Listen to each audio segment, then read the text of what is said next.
ही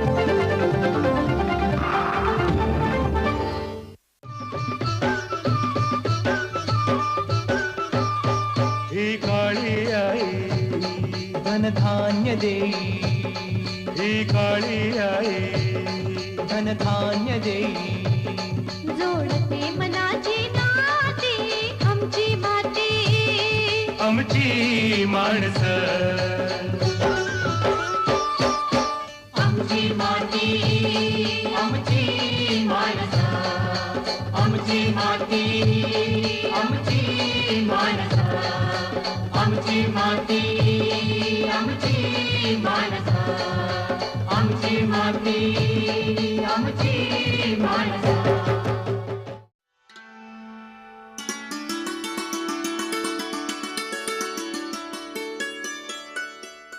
नमस्कार. आमची माती आमची माणसं या कार्यक्रमात आपल्या सर्वांचं मनपूर्वक स्वागत. भारत देश हा शेतीप्रधान देश म्हणून ओळखला जातो आपल्या सगळ्यांनाच माहिती आहे. देशातील 80% लोकसंख्या ही शेती व्यवसायाशी प्रत्यक्षरित्या किंवा अप्रत्यक्षरित्या जुळलेली आहे. पण शेतीसाठी महत्त्वाचा घटक, मुख्य घटक म्हणजे पाणी. प्रतिकूल पर्जन्यमान आणि पाण्याचा वाढता वापर ह्या बिकट परिस्थितीमध्ये एकच उपाय सुचतो, तो म्हणजे आजचा आपला विषय ठिबक सिंचन पद्धतीचा वापर. कधी कधी काय होतं, ह्या पद्धतीबाबतीत शेतकऱ्यांना पूर्ण मार्गदर्शन किंवा कमी माहिती असल्याकारणाने काही चुका किंवा काही त्रुटी राहतात. या त्रुटी न राहण्यासाठी आणि पिकांमध्ये जास्तीत जास्त उत्पादन वाढ होण्यासाठी आपल्याकडे ह्या विषयीचे मार्गदर्शन करण्यासाठी आलेले आहेत डॉक्टर सुनील गोरंटीवार सर. नमस्कार सर. नमस्कार. सुनील गोरंटीवार सर हे जलसिंचन व निचरा अभियांत्रिकी विभाग, महात्मा फुले कृषी विद्यापीठ राहुरी येथे विभाग प्रमुख म्हणून कार्यरत आहेत. चला तर मग जाणून घेऊया आपल्या महत्त्वाच्या विषयाबद्दल. हा खरंच शेतकऱ्यांना फायदेशीर असा महत्त्वाचा विषय आहे. तर माझा पहिला प्रश्न आहे की ठिबक सिंचन प्रणालीचा योग्य वापर करणे आवश्यक आहेच, पण त्या पाठीमागची कारणं काय आहेत? आपल्याला आत्ताच तुम्ही सांगितलंय की महाराष्ट्र राज्य हे पाण्याचं दुर्भिक्ष असणारं राज्य आहे आणि बऱ्याच वेळा महाराष्ट्र राज्यामध्ये टंचाई सदृश परिस्थिती निर्माण होत असते. मग अशा परिस्थितीमध्ये पाण्याचा कार्यक्षम वापर करणं आवश्यक आहे. ठिबक सिंचन पद्धत की ज्या पद्धतीमध्ये साधारणतः 50% पाण्याची बचत होते, म्हणजे आपण जर प्रवाही सिंचन पद्धतीशी त्याची तुलना केली तर त्याला आपण प्रचलित प्रवाही सिंचन पद्धत असेही म्हणतो, त्या पद्धतीशी आपण तुलना केली तर 50% पाण्याची बचत होते. याचा अर्थ माझ्याकडे जर 1 हेक्टर पुरेल एवढं पाणी असेल तर त्या पाण्यामध्ये मी प्रवाही सिंचन पद्धतीऐवजी जर ठिबक सिंचन पद्धत वापरली तर 2 हेक्टर क्षेत्र मी ओलिताखाली आणू शकतो थोडक्यामध्ये. आणि याशिवाय ठिबक सिंचन पद्धतीचे अतिरिक्त फायदे आहे, म्हणजे साधारणतः आम्ही जे काही विद्यापीठामध्ये प्रयोग केले आहेत आणि शेतकऱ्यांचे जे अनुभव आहे त्याद्वारे आम्हाला असं दिसून आलं की ठिबक सिंचन पद्धतीद्वारे 25% उत्पादनामध्ये वाढ होतं आणि त्याचसोबत 25% खताच्या वापरामध्ये सुद्धा आपण बचत करू शकतो. खतासाठी शेतकऱ्यांना बराच खर्च करावा लागतो. याशिवाय इतर अनेकही फायदे आहेत. पण एक महत्त्वाचं म्हणजे हे जर सर्व फायदे आपल्याला घ्यावयाचे असेल तर ठिबक सिंचन पद्धत ही व्यवस्थित आणि तांत्रिकदृष्ट्या योग्य पद्धतीने वापरली तरच आपल्याला हे फायदे मिळू शकतात, अन्यथा हे फायदे मिळू शकत नाही. नक्कीच काहीतरी त्रुटी राहतात. त्रुटी राहतात. मग ते त्रुटी न राहण्यासाठी काही खालील ज्या काही गोष्टी आहेत आपण त्या गोष्टीचा आपण त्या गोष्टी संबंधित आपली चर्चा चालू आहे. त्यामध्ये एक महत्त्वाची गोष्ट आहे, म्हणजे मी असं म्हणेन त्या 3 पैकी एक महत्त्वाची गोष्ट म्हणजे ठिबक सिंचन पद्धतीचा आराखडा, म्हणजे ज्याला आपण लेआउट असं म्हणतो, तो व्यवस्थित असणं आवश्यक आहे. आणि त्याचप्रमाणे ठिबक सिंचन पद्धतीचं आरेखन म्हणजे ज्याला आपण डिझाईन असं म्हणतो, तर ते योग्य पद्धतीने असणं आवश्यक आहे. हा पहिला भाग झाला. ठिबक सिंचन पद्धतीचे वेगवेगळे घटक आहेत, म्हणजे जेव्हा आपल्याला ठिबक सिंचन पद्धत द्वारे आपण पाण्याचं जे स्रोत आहे, म्हणजे तलाव असेल किंवा फॉर्म पण शेततळे म्हणतो आपण, किंवा विहीर असेल, त्या विहिरीपासून तर आपल्याला शेतामध्ये मुळाच्या कार्यक्षम कक्षेमध्ये, म्हणजे पिकाच्या मुळाच्या कार्यक्षम कक्षेमध्ये जे आपण पाणी आणतो ते पाणी आणत असताना आपल्याला वेगवेगळे घटकांची आवश्यकता असते. की उदाहरणार्थ की आपल्याला पंप पाहिजे असतो दाब देण्यासाठी, त्यानंतर मग आपल्याला एक नळ्यांचं जाळं असते की त्याला आपण मुख्य नलिका असं म्हणतो, उपमुख्य नलिका, उपनलिका. त्यानंतर शेतामध्ये मुळाच्या कक्षेमध्ये जे प्रत्यक्ष पाणी दिलं जातं ते पाणी तोटीच्या सहाय्याने दिलं जातं, त्याला आपण एमिटर असे म्हणतो किंवा ड्रिपरी असं म्हटलं जातात. प्रचलित शब्द तोटी आहे. त्यानंतर खतं देण्याची संयंत्रे आहे. जर पाण्यामध्ये काही काडी कचरा असेल, गाळ असेल तर तो गाळ काढण्यासाठी आपल्याला जी काही गाळण्या लागतात ते आहे. तर असे अनेक घटक आहेत. जर आपण प्रवाही सिंचन पद्धतीशी याची तुलना केली तर आपल्याला ठिबक सिंचन पद्धतीमध्ये अनेक घटक आहेत. तर त्या घटकांची प्रत्यक्ष शेतामध्ये व्यवस्थित मांडणी करून घेणं, त्याला आपण लेआउट असं म्हणतो किंवा आराखडा असं म्हणतो. त्यानंतर प्रत्येक घटकाला एक मोजमाप असतं. म्हणजे आपण नळी जी म्हणतो की पाईप, त्या पाईपचा व्यास कसा असून चालत नाही किंवा लांबी कशी असून चालत नाही, किंवा आपण गाळण यंत्रणा घेतलं, पंप घेतला, त्याची जी अश्वशक्ती आहे, तर या सर्वांचं मोजमाप ठरवण्याच्या प्रक्रियेला आपण आरेखन म्हणजे डिझाईन असं म्हणतो. तर थोडक्यात ठिबक सिंचन पद्धतीचं आरेखन, डिझाईन आणि आराखडा म्हणजे प्रत्यक्ष शेतामध्ये विविध घटकांची मांडणी ही जर आपण योग्य प्रमाणे केली तर मग आपल्याला ठिबक सिंचन पद्धतीची अपेक्षित कार्यक्षमता मिळू शकते, उत्पादनात वाढ आणि पाण्याच्या वापरामध्ये आपण बचत करू शकतो. पण आता तुम्ही जे आम्हाला सांगितलं की त्यासाठी उपनळ्या किंवा तोट्या ह्या ज्या काही आहेत, तर आपण आता महत्त्वाच्या आपल्या घटकांकडे वळू या ठिबक सिंचन पद्धतीच्या प्रणालीच्या. तर या तोट्या कशा असाव्यात जेणेकरून ठिबक सिंचन पद्धत करण्यात आपल्याला सुलभ जावी ती पद्धत? ठिबक सिंचन पद्धतीचा एक महत्त्वाचा घटक म्हणजे तोट्या किंवा एमिटर, की ज्याद्वारे प्रत्यक्ष शेतामध्ये आपण जे झाडांचं किंवा पिकाचं जे मूळ असते त्याचं जे कार्यक्षेत्र असते जमिनीखाली, तर त्यामध्ये पाणी त्या एमिटरद्वारे सोडलं जातं. आणि एमिटर हा अत्यंत एक महत्त्वाचा घटक आहे. बऱ्याच वेळा शेतकऱ्यांचं त्या एमिटरकडे दुर्लक्ष होते. याचं कारण म्हणजे जर आपण मार्केटमध्ये जेव्हा शेतकरी जातात बाजारामध्ये तेव्हा त्यांना वेगवेगळ्या प्रकारचे एमिटर्स मिळत असतात. म्हणजे वेगवेगळ्या प्रकारचे म्हणजे वेगवेगळा प्रवाह देणारे, जसं एका तासाला 1 लिटर, एका तासाला 2 लिटर पासून तर एका तासाला 12 ते 16 लिटर पाणी, म्हणजे त्याला आपण प्रवाह म्हणतो. तर अशा प्रकारचे एमिटर्स म्हणजे तोट्या उपलब्ध असतात. आणि तेवढा प्रवाह देण्यासाठी त्या तोट्यापाशी आपल्याला एक विशिष्ट दाब ठेवावा लागतो, प्रेशर आपण त्याला म्हणतो. तर ते प्रेशर 8 मीटर, 10 मीटर, 12 मीटर पर्यंत असतं. मग शेतकऱ्यांना साहजिकच एक प्रश्न पडतो की यापैकी मग आपण कुठल्या प्रकारच्या तोट्या वापरायला पाहिजे. तर यासाठी तोटीचा प्रवाह हा अत्यंत महत्त्वाचा घटक आहे. तो तोटीचा प्रवाह कसाही असून चालत नाही. बऱ्याच वेळा काही शेतकऱ्यांचा असा कल असतो की चला आपण तोटी घेऊया आणि कुठल्याही प्रवाहाची असेल तर आपण वापरू, पण तसं नाही आहे. तोटीचा जो प्रवाह असतो त्यामधून जे पाणी पडत असते ते एवढं असावं की पाणी एकदा जमिनीवर पडल्यानंतर ते पाणी जमिनीच्या आत जातं. तर तोटीमधनं जो पाणी पडतं तेवढं असावे की तो जमिनीमध्ये जे पाणी आत जातं त्याच्या प्रवाहापेक्षा ते कमी असायला पाहिजे, की जेणेकरून जेव्हा तोटीतून पाणी पडतं ते सगळं पाणी जमिनीमध्ये जायला पाहिजे. तर ते जमिनीवर जर साचून असेल तर त्याचे अनेक तोटे आहेत. म्हणजे उदाहरणार्थ जर आपण पाणी जमिनीवर साचून असेल म्हणजे तोटीचा प्रवाह जास्त असेल जमिनीमध्ये पाणी जाण्याच्या वेगापेक्षा, तर मग आपलं अतिरिक्त बाष्पीभवन होते पाणी साचून राहिल्यामुळे.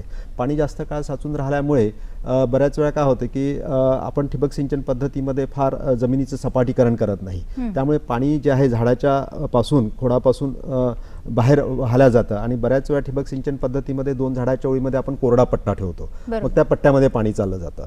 मग तिथं पाणी गेल्यानंतर तो पाण्याचा विनाश होतो आणि तिथं तणाचा प्रादुर्भाव सुद्धा होतो. आणि सगळ्यात महत्त्वाची गोष्ट म्हणजे पाणी जास्त काळ जमिनीवर जर साचून राहिलं तर तिथं एक जे सूक्ष्म वातावरण आहे ते सूक्ष्म वातावरण बिघडतं आणि ते रोगराईला निमंत्रण देतं. म्हणजे बॅक्टेरियल ब्लाईट झालं किंवा काही फंगल प्रकारची डिसीजेस आहेत ती त्यामुळे येतं.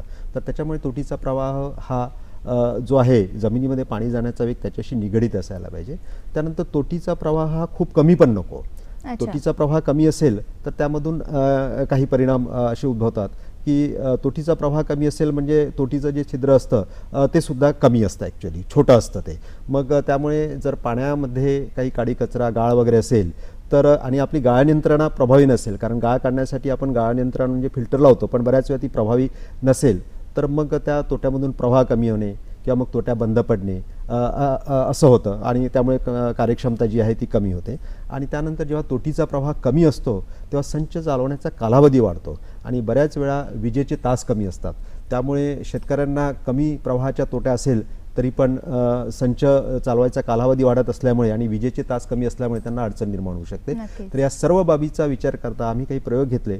त्याद्वारे आम्ही असं म्हणतो की महाराष्ट्रामध्ये साधारणतः ज्या जमिनी आहे त्यामध्ये तोटीचा प्रवाह हा एका तासाला 2 लिटर ते एका तासाला 4 लिटर एवढ्या दरम्यान असावा. त्यापेक्षा जास्त पण असू नये, त्यापेक्षा कमी पण असू नये.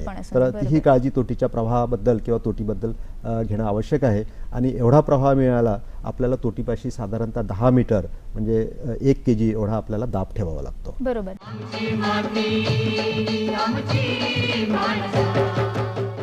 तोट्या ऑनलाईन पद्धतीच्या किंवा ऑनलाईन इनलाईन अशी ह्याबाबत तुम्ही काय सांगू शकाल? तर हा मी आता तुम्हाला जे सांगितलं ते तोटीच्या प्रभावाबद्दल सांगितलं, पण त्याबद्दल तोटीचे असे अनेक प्रकार आहेत की सध्या मार्केटमध्ये ऑनलाईन आणि इनलाईन प्रकारच्या तोट्या आहेत. बरोबर. ऑनलाईन प्रकारच्या तोट्या म्हणजे जी उपनलिका असते, पाईप नळी, त्यावर ती तोटी बसवली असते, त्याच्यामुळे त्याला आपण ऑनलाईन असं म्हणतो. अच्छा. आणि इनलाईनमध्ये ती तोटी उपनलिकेच्या म्हणजे पाईपच्या आतमध्ये बसवलेली असते, म्हणजे ती इनफॅक्ट ती पाईपशी इंटिग्रेट केलेली असते, त्याच्यामुळे त्याला इंटिग्रेटेड एमिटर किंवा इंटिग्रेटेड तोट्या असंही म्हणतात. तर अशा 2 प्रकारच्या तोट्या आहेत. त्या प्रत्येक प्रकारच्या तोट्याचे फायदे किंवा तोटे पण आहे. मी साधारणतः असं सांगेल की जेव्हा आपल्याला उपनलिकेची म्हणजे त्या नळ्याची फार हालचाल करावी लागत नाही, म्हणजे जसं फळझाडं वगैरे आहे, फळझाडांचं आयुष्य खूप असते, म्हणजे साधारणतः 10, 15, 20 वर्ष असते. अर्थात ठिबक सिंचन पद्धतीचं आयुष्य त्यापेक्षा कमी आहे, पण 7 वर्ष वगैरे आपण गृहीत धरतो. पण आपल्याला एकदा नळ्या शेतामध्ये टाकल्यावर त्याची हालचाल केली नाही तरी चालतं. तर मग अशा वेळी आपण ऑनलाईन प्रकारच्या तोट्या वापराव्या. पण जेव्हा आपल्याला उपनळ्या बऱ्याच हलवावं लागतात, जसं ऊसासारखं पीक आहे त्यामध्ये आपल्याला उपनळ्याची हालचाल करावी लागतं, किंवा भाजीपाल्यासारखी पिके आहे, म्हणजे एकदा हंगाम संपल्यावर आपण उपनलिका म्हणजे लॅटरल्स असं म्हणतो, तर त्या लॅटरल्स किंवा उपनलिका शेतातून काढून ठेवावं लागतात आपल्याला. मग ते काढून ठेवत असताना जर ऑनलाईन प्रकारच्या तोट्या असेल तर त्या गळून पडतात, आणि एकदा गळून पडलेला तोटा शेतातून शोधणं कठीण जातं. तर आम्ही असं म्हणतो की साधारणतः ऊसासारखी पिकं किंवा ज्या पिकामध्ये आपल्याला उपनलिकेची म्हणजे लॅटरलची हालचाल बरीच करायची असते, तेव्हा तुम्ही इनलाईन प्रकारच्या तोट्या वापरा, कारण त्या पाईपसोबत गुंडाळल्या जातात, पडण्याचा संभव नाहीच आहे. आणि फळझाडासारख्या ठिकाणी तुम्ही ऑनलाईन प्रकारच्या तोट्या वापरल्या पाहिजे पण शेतकऱ्यांनी. नक्की. पण मग फळबागेसाठी या सिंचन पद्धतीचं नियोजन कसं केलं जातं? फळबागेसाठी आपण जी ठिबक सिंचन प्रणाली आहे, त्या ठिबक सिंचन प्रणालीचं आपल्याला नियोजन करण्यासाठी एकंदरीतच फळबागा असेल किंवा आपण भाजीपाला किंवा फुलासारखी पीक असेल, त्याचं जेव्हा आपल्याला नियोजन करायचं असते तर त्यामध्ये 2 गोष्टी या महत्त्वाच्या असतात. एक म्हणजे फळबागासाठी एका झाडाला आपण किती तोट्या वापरायला पाहिजे, ते एक महत्त्वाचं असते. आणि त्यानंतर ज्या तोट्या आपण लॅटरलवर बसवतो त्याचा व्यास किती असायला पाहिजे. तर यासाठी मी असं सांगेल की जेव्हा आपण फळझाडाला किती तोट्या पाहिजे ते ठरवतो, तर तेव्हा आपल्याला जमिनीचा प्रकार कुठला आहे तो सुद्धा आपल्याला गृहीत धरावा लागतो. कारण भारी जमीन असेल तर भारी जमिनीमध्ये पाण्याचा जेव्हा थेंब जमिनीमध्ये पडतो तो आडवा जास्त पसरतो, म्हणजे भारी जमिनीमध्ये 1 एमिटर जास्त क्षेत्र कव्हर करतं, जास्त क्षेत्रावर पाणी देतं. हलक्या जमिनीमध्ये जेव्हा पाण्याचा थेंब जमिनीमध्ये पडतो तो सरळ खाली जातो असा, म्हणजे हलक्या जमिनीमध्ये कमी क्षेत्र भिजतं एका एमिटरमुळे. भारी जमिनीमध्ये कमी तोट्या लागतील, मध्यम जमिनीमध्ये त्यापेक्षा जास्त, आणि हलक्या जमिनीमध्ये अजून जास्त लागते. म्हणजे पिकांवरती जमिनीवर अवलंबून आहे आणि पिकाच्या प्रकारावर पण अवलंबून आहे. आता मी तुम्हाला कमी जास्त यामध्ये सांगितलं, पण शेतकऱ्यांना प्रश्न पडेल कमी जास्त म्हणजे नेमक्या किती. तर जे महत्त्वाची जी काही पिके आहेत, डाळिंबासारखं पीक आहे त्याला 4 ते 6 तोट्या एका झाडाला लावायला पाहिजे. म्हणजे 4 तोट्या जर जमीन भारी असेल, 6 जमीन जर हलकी असेल तर. त्यानंतर संत्री किंवा लिंबू यासारखी जी पिकं आहे त्याला एका झाडाला 6 ते 8 तोट्या लावायला पाहिजे, म्हणजे मी पूर्ण वाढ झालेलं झाड असं म्हणतो. आणि त्यानंतर आंबा, नारळ किंवा चिकू यासारखी जी पिकं आहेत की ज्यामध्ये 2 झाडातील अंतर जास्त असते, त्यामध्ये 8 ते 15 तोट्या एका झाडाला लावाव्या लागतात. म्हणजे जर भारी जमीन असेल तर 8 आणि हलकी जमीन असेल तर 15 तोट्या. एका झाडाला 15 तोट्या खूप असतात. बऱ्याच वेळा शेतकरी हे कमी तोट्या वापरतात, आणि कमी तोट्या वापरल्यामुळे आपण जे पाणी देतो ते पाणी मुळाच्या कार्यकक्षेमध्ये पोहोचत नाही, आणि मग आपण पाहिजे तेवढं पाणी देतो पण तेवढं पाणी पिकाला न मिळत असल्यामुळे मग उत्पादनामध्ये घट सुद्धा खुंटते. बरोबर आहे. बरोबर. पण मग ह्या तोट्या बसवताना ह्यामधलं एकेका प्रत्येक तोटीमधलं अंतर किती असावं? हां, आता हे जे आहे ते मी फळबागाबद्दल सांगितलेलं आहे. आता फळबागाला जे आहे की एका झाडाला आपल्याला पूर्ण वाढ झालेलं एकापेक्षा जास्त तोटी आहे, 4 पासून तर अगदी 15 पर्यंत. तर मग या ज्या तोट्या आपण जेव्हा लावतो त्या लावताना आपल्याला विशिष्ट प्रकारची काळजी घ्यावी लागते. म्हणजे आपल्याला साधारणतः भाजीपालासारखी किंवा ओळीत घेणारी जी पिकं आहे ऊसासारखी, तर त्यामध्ये आपण एका ओळीला 1 नळी वापरतो. पण फळबागाला जर आपण एका झाडाला 7-8 एवढ्या तोट्या बसवायच्या असेल तर आपल्याला 1 लॅटरल पुरेशी पडत नाही, म्हणून फळबागासाठी आपण 2 लॅटरल म्हणजे 2 नळ्या वापरायला पाहिजे, 1 झाडाच्या या बाजूला, 1 झाडाच्या ओळीच्या या बाजूला. जर 2 लॅटरल वापरायच्या नसेल तर एक रिंग पद्धत म्हणून पण आहे. म्हणजे जेव्हा लॅटरल ही झाडाच्या ओळीच्या सोबत जात असते आणि मग आपण एक रिंग करतो आणि ती रिंग झाडासभोवताल आपण फिरवून घेतो, आणि त्या रिंगेला आपल्याला 5 किंवा 6 किंवा जेवढे एमिटर्स पाहिजे तेवढे आपण ठेवू शकतो. त्यानंतर बऱ्याच वेळा मार्केटमध्ये एक स्पॅगेटी प्रकारचं एक एमिटर आहे, तर ते एमिटर मिळत असतं. तर ते एमिटर आपण मुख्य लॅटरल जी आहे नलिका त्याला लावतो आणि त्यापासून मग एक 7-8 किंवा आपल्याला जेवढे पाहिजे तेवढे एमिटर्स बाहेर निघतात आणि मग आपण ते झाडाच्या सभोवताल मुळाच्या कार्यक्षेत्रावर जर ठेवलं तर आपल्याला जेवढं कार्यक्षेत्र अपेक्षित आहे ते तेवढं ओलं होऊ शकते. म्हणजे त्या उपनलिकेची आपण अशी रचना करून तोट्या बसवू शकतो. हां, तो त्या प्रकारे आपल्याला जवळ किंवा दूर या जमिनीच्या प्रकारावर अवलंबून असायला पाहिजे. याचं कारणही असं एक आहे की जर मी भारी जमिनीमध्ये जर जवळजवळ तोट्या बसवल्या तर मग पाणी जास्त येऊ शकतं, पाणी बरोबर. जमिनीवर साचतं. हलक्या जमिनीमध्ये जर मी दूर दूर तोट्या बसवल्या तर हलक्या जमिनीमध्ये पाणी सरळ खाली जातं तुम्ही आणि म्हणालात मध्ये तसं. कोरडे पट्टे निर्माण होतात आणि तिथं झाडाची किंवा पिकाची वाढ व्यवस्थित होऊ शकते. बरोबर. पण मग आता जे तुम्ही उपनलिकेबाबत जे सांगितलं त्या उपनलिकेचं लांबी किंवा व्यास जे आपण म्हणतो ते किती असावेत? हां, बरोबर आहे. हा एक आपण आता तोट्याविषयी बघितलं हां. आणि त्यानंतर उपनलिका हा एक बऱ्याच वेळा शेतकऱ्यांचं त्याकडे दुर्लक्ष होऊ शकते. उपनलिकेचा व्यास आणि उपनलिकेची लांबी हे फार महत्त्वाचं आहे. त्याची लांबी किती असून चालत नाही, त्याचा व्यासही किती असून चालत नाही. याचं एक मुख्य कारण म्हणजे त्याची लांबी आणि व्यास जर बरोबर नसेल तर ठिबक सिंचन पद्धतीची कार्यक्षमता कमी असते. मग बऱ्याच वेळा ती किती असायला पाहिजे? जर आपण मार्केटमध्ये पाहिलं तर साधारणतः 2च व्यासाच्या उपनलिका उपलब्ध आहे जास्त करून.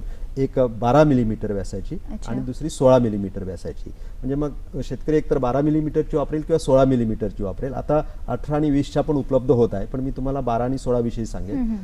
जर शेतकऱ्यांना 12 मिलीमीटर व्यासाची जर उपनलिका वापरायची असेल तर त्या उपनलिकेची जी लांबी आहे ती लांबी उपनलिका ज्यावर बसवतात त्याला आपण सबमेन म्हणतो. तर एका बाजूला 30 मीटर आणि दुसऱ्या बाजूला 30 मीटर, त्यापेक्षा जास्त असू नये. ही उपनलिकेची लांबी झाली. जर शेतकऱ्यांना 16 मिलीमीटर व्यासाची जर बसवायची असेल तर ती लांबी आपण 50 मीटरपर्यंत नेऊ शकतो एका बाजूला. तर त्यापेक्षा जास्त लांबी ठेवली तर मग शेवटपर्यंत पाणी हे सारखं पोहोचत नाही आणि त्यामुळे ठिबक सिंचन पद्धतीद्वारे जे पाणी येतं ते शेतात सर्वदूर सारखं न पोचल्यामुळे त्याची कार्यक्षमता कमी होते. तर शेतकऱ्यांनी या लांबीकडे महत्त्व देणं आवश्यक आहे. मी हे परत सांगतो, 12 मिलीमीटर व्यासची जर शेतकऱ्यांनी उपनलिका वापरायची असेल तर त्यांनी सब मेन जी आहे मॅनिफोल्ड त्याच्या एका बाजूला त्याची लांबी 30 मीटरपेक्षा जास्त असू नये, दुसऱ्या बाजूला 30 असतात. आणि जर 16 mm ची असेल तर एका बाजूला 50, दुसऱ्या बाजूला 50. पण ठिबक सिंचन ही आता दाबावर चालणारी पद्धत आहे, तर मग जमिनीचा चढ उतार तर असतोच प्रत्येक जमिनीमध्ये. मग ह्याचा जो परिणाम आहे तो उपनलिकेच्या लांबी किंवा व्यासावरती होतो का? होतो. म्हणजे ठिबक सिंचन पद्धतीचा एक फायदाच आपण गृहीत धरतो की जमीन ही आपल्याला फारशी सपाट करावी लागत नाही. चढ उतार असेल तर आपण वापरू शकतो. पण तो जर फायदा आपल्याला व्यवस्थितपणे घ्यायचा असेल तर मग ठिबक सिंचन पद्धतीच्या ज्या उपनळ्याची लांबी आणि व्यास हे परत महत्त्वाचं आहे. आता जे मी तुम्हाला सांगितलं ते साधारणतः सपाट जमिनीसाठी सांगितलं किंवा साधारणतः थोडा कमी जास्त उतार असेल तर म्हणजे 1% जर तो 1 ते 3% असेल तर मग चढावाच्या बाजूनी लांबी ही कमी ठेवायची असते, कारण चढावाच्या बाजूनी जास्त प्रेशर पाहिजे आणि उताराच्या बाजूनी लांबी जास्त ठेवली तर चालू शकते. मग किती जास्त किंवा किती कमी, तर साधारणतः 1 ते 3% जर त्याचा ढाळ असेल किंवा स्लोप असेल तर चढावाच्या बाजूने साधारणतः 45% लांबी ठेवायची आणि उर्वरित लांबी म्हणजे 55% ही उताराच्या बाजूने ठेवायची. जर तो स्लोप जास्त असेल, चढ उतार 3 ते 5% एवढा असेल तर चढावाच्या बाजूने 40%च लांबी ठेवायची, उताराच्या बाजूने 60% लांबी ठेवायची. आणि तो 5% पेक्षा जास्त असेल म्हणजे बऱ्याच वेळा टेकडी सदृश असते, मग तेव्हा मात्र आपण उताराच्या दिशेने लॅटरल बसवायच्याच नाही, त्या उताराला आडव्या बसवायच्या. उताराला आडव्या म्हणजे त्याला समपातळीत असंही म्हणतात. शेतकऱ्यांना समपातळी किंवा कंटूर हे शब्द चांगले अवगत आहे. तर त्या समपातळीवर किंवा कंटूरमध्ये म्हणजे उताराला आडवे बसवायचे. आणि सबमेन जी आहे म्हणजे ज्या लॅटरल किंवा उपनलिका आपण ज्या सबमेनवर बसवतो ती मात्र मग उताराच्या दिशेने येते. तर ही चढ उतार जर असेल तर या पद्धतीने काळजी घेणे शेतकऱ्यांनी आवश्यक आहे. नक्कीच. आपण जसं आता उपनलिकेचे लांबी आणि व्यास बघितलं तसं मला उपमुख्य नळ्या किंवा मुख्य नळ्या यांची लांबी आणि व्यास कशी असेल याबाबत सांगाल का? बरोबर आहे. आपण आता जे पाहिलं आहे की शेतामध्ये गेल्यानंतर सर्वप्रथम आपण एमिटर्स पाहिले. एमिटर्स ज्यावर बसवल्या त्या उपनलिका पाहिल्या किंवा लॅटरल्स असंही म्हणतात त्याला. आणि लॅटरल्सला ज्या पाईपमधनं पाणी येतं किंवा लॅटरल्स ज्यावर बसवलेले असतात त्याला आपण सबमेन किंवा मॅनिफोल्ड असं म्हणतो.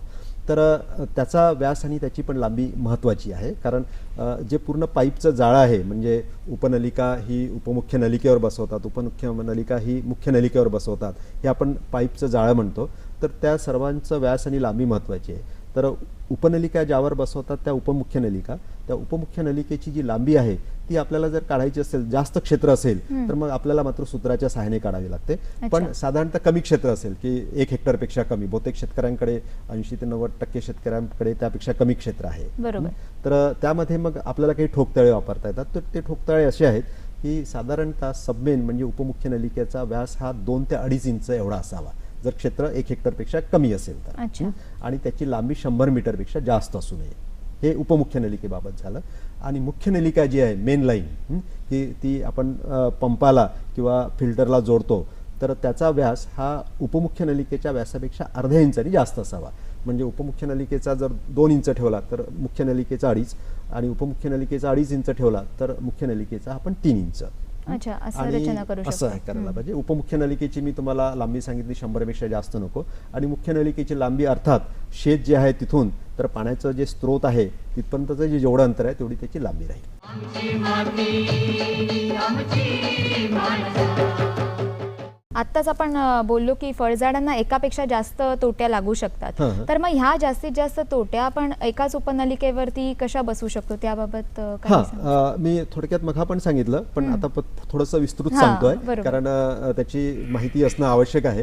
तर बऱ्याच वेळा काय करतात, जर जास्त तोट्या असेल तर शेतकरी एका झाडाच्या ओळीला एकच उपनलिका वापरून त्यावर सर्व तोट्या बसवण्याचा प्रयत्न करतात.